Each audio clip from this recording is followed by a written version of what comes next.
Okay, तो समय आपको 3 घंटे 15 मिनट समय दिया जाएगा, लेकिन मेरी गारंटी है कि इस पेपर को अगर जब हल कर लोगे आप तो 2 या 2.5 घंटे में आप इस पेपर को आराम से कर लोगे।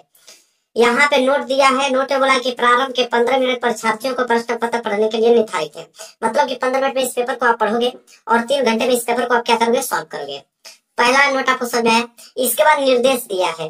निर्देश में पहला बोला है कि सभी प्रश्न अनिवार्य है, मतलब जितना भी प्रश्न है सारा प्रश्न करना अनिवार्य है। दूसरा बोला है कि इस प्रश्न पत्र के 2 खंड है, एक तो खंड अ है, दूसरा खंड ब है, मतलब ये पेपर 2 खंडों में बना हुआ है। तीसरा पॉइंट है कि खंड अ में 1 अंक के 20 वो विकल्पीय प्रश्न है, जिनके उत्तर आपको कहाँ पे देना होगा, OMR उत्तर पत्र पर देना है। 20 ऑब्जेक्टिव क्वेश्चन आएगा, इनका उत्तर आपको कहाँ पे देना होगा, OMR शीट पे देना होगा। ठीक है। इसके बाद चौथा पॉइंट है कि खंड अ के प्रत्येक प्रश्न का निर्देश पढ़कर केवल प्रदत्त OMR उत्तर पत्रक पर उत्तर दें और OMR उत्तर पत्रक पर उत्तर देने के पश्चात उसे काटे नहीं तथा इरेजर अथवा व्हाइटनर आदि का प्रयोग न करें। कहने का मतलब कि एक बार जो आपने रंग दिया ऑप्शन की है या डी या सी या डी, जो भी ऑप्शन आपने रंग दिया उसको रंग दिया, इसके बाद उसको काटना नहीं है, न तो इरेजर व्हाइटनर आदि का प्रयोग करके उसको क्या करना है, मिटाना है। पांचवा पॉइंट बोल रहा है कि प्रश्न के अंक उसके सम्मुख अंकित है, मतलब हर एक प्रश्न के आगे बताया गया कि प्रश्न 1 नंबर का है कि आपके 4 नंबर का है कि 6 नंबर का है, हर एक प्रश्न के आगे लिखा रहेगा। इसके बाद देखिए छठा पॉइंट कि खंड ब में 50 अंक के वर्णनात्मक प्रश्न है। इस खंड में वर्णनात्मक प्रश्न पहला, वर्णनात्मक प्रश्न दूसरा तथा मानचित्र संबंधित प्रश्न है। मेरे प्यारे बच्चों, यहाँ वर्णनात्मक प्रश्न पहला और वर्णनात्मक प्रश्न दूसरा का मतलब यह है कि इतिहास, भूगोल, नागरिक शास्त्र और अर्थशास्त्र 4 यहाँ पे आप लोगों के सब्जेक्ट हैं और 2-2 सब्जेक्ट अलग अलग डिवाइडेशन में बट के वर्णनात्मक पहला वर्णनात्मक दूसरा बना है और 10 नंबर के आपके मानचित्र संबंधित प्रश्न भी पूछे जाते हैं। इसके बाद 7वां है कि खंडवा में सभी प्रश्नों के उत्तर एक साथ ही करें, मतलब खंडवा में जो भी प्रश्न करो एक साथ ही उत्तर उसका देना है। इसके बाद अगला पॉइंट देखिए 8वां पॉइंट ये बोल रहा है कि प्रथम प्रश्न से आरंभ कीजिए और तथा अंतिम प्रश्न करते जाइए, जो प्रश्न आता है उस पर समय नष्ट न कीजिए, मतलब कि जो प्रश्न आपको नहीं आ रहा उस पर समय नष्ट करने की जरूरत नहीं है, आपको आगे बढ़ लेना है। इसके बाद देखिए अगला पॉइंट कि दिए गए मानचित्रों को उत्तर पुस्तिका के साथ मजबूती से संलग्न करना आवश्यक है, मतलब जो आप लोगों को करेंगे मानचित्र संबंधित कार्य उसको भी आप लोग क्या करना है, संलग्न करना है अपने कॉपी के साथ, तभी तो उससे 10 नंबर आपको दिए जाएंगे, वो भी चेक होगा, 10 नंबर का मानचित्र आता है। इसके बाद देखिए लास्ट पॉइंट कि दृष्टिबाधित परीक्षार्थियों के लिए मानचित्र कार्य के स्थान पर अलग से प्रश्न 9A तथा 9B लिखने के लिए दिए गए। जो आंखों से कमजोर और जिनको धुंधला दिखता है उनके लिए मानचित्र संबंधित प्रश्न अलग से दिए गए हैं, 9A और 9B। 5 नंबर का 9A रहेगा, 5 नंबर का 9B रहेगा, 10 नंबर का मानचित्र क्लियर हो गया।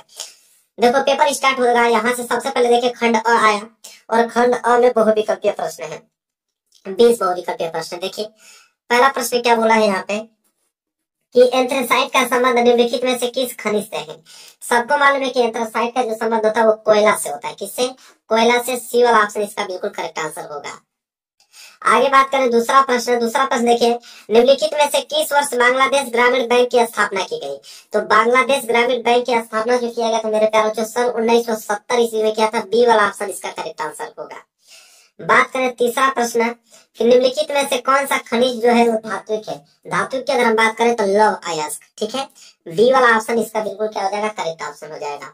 आगे बढ़ते हैं चौथा प्रश्न, निम्नलिखित में से कौन सी रबी की फसल है। चलिए ऑप्शन देते हैं, इसके बाद बताते हैं कि रबी की फसल कौन है। चावल है कि मोटे अनाज की, चना की, कपास। यहाँ पे ऑप्शन सी चना जो है वो रबी की फसल है, ठीक है। आगे अगर हम बात करें पांचवा प्रश्न जो है वो है कि निम्नलिखित में से किस राज्य में सीढ़ीदारी जिसे हम लोग सोपानी खेती की जाती है, किस राज्य की बात कर रहा है। तो यहाँ पे उत्तराखंड में यहाँ पे सीढ़ीदारी खेती की जाती है, डी वाला ऑप्शन इसका बिल्कुल राइट आंसर होगा। आगे देखिए क्वेश्चन नंबर 6, श्रीलंका में कौन सा बहुसंख्यक वर्ग है। तो श्रीलंका में बहुसंख्यक वर्ग सिन्हली है, सिन्हली मतलब बी वाला ऑप्शन जो है बिल्कुल करेक्ट आंसर होगा। देखिए 7वां प्रश्न क्या है कि निम्नलिखित में से कौन सा विशेष संघ सूची में है।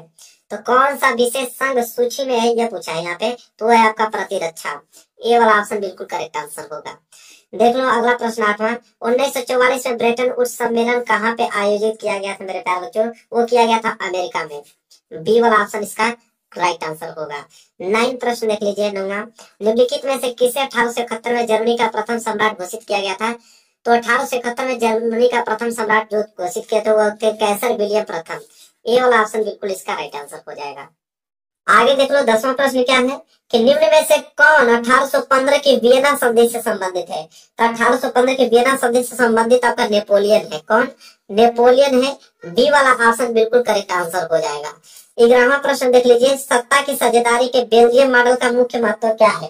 तो बेल्जियम मॉडल का मुख्य महत्व जो है मेरे प्यारे बच्चों, वह है आपका ऑप्शन नंबर सी, संप्रदायों को समान प्रतिनिधित्व दिया गया। ठीक है, सी वाला ऑप्शन।